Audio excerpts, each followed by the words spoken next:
কালিয়াচক থেকে শুরু করে এই সমস্ত জায়গায় যখন মমতা বন্দ্যোপাধ্যায়, অভিষেক বন্দ্যোপাধ্যায় ঘুরে ঘুরে প্রচার সভা করছেন, ঠিক সেই সময় আমরা গতকালই দেখেছি যে প্রায় 10,000 মানুষ মালদার কালিয়াচকের বিডিও অফিসের সামনে যখন জুডিশিয়াল অফিসাররা কাজ করছে, গতকাল বিকেল 5টার সময় থেকেই রীতিমতো সেই জায়গা ঘিরে কাউকে বেরোতে দেয়নি, তাদেরকে জল দেওয়া হয়নি, কার্যত অভিযোগ তাদের জন্য খাবার দেওয়া হয়নি।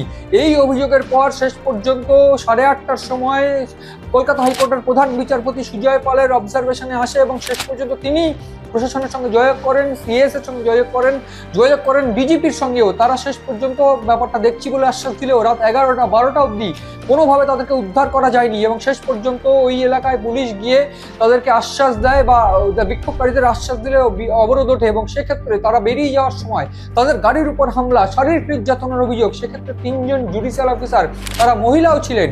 এই 7 জনের মধ্যে 3জন মহিলা থাকায় তাদের গাড়ি ভাঙচুরের একটা ভিডিও আমরা দেখেছি এবং তার পাশাপাশি তারা যে পথে যাচ্ছে সেক্ষেত্রে মালদার মোথাবাড়ি এলাকায় বিভিন্ন ক্ষেত্রে তাদের ড্রাইভারকে মারধর করা হয়েছে, তাদের গাড়ির পাশে গাড়ির রাস্তা বাস দিয়ে আটকে দেওয়ার অভিযোগ করা হচ্ছে। সেই অভিযোগের ভিত্তিতে কার্যত সুপ্রিম কোর্ট কমিশনের দৃষ্টি আকর্ষণ করেন।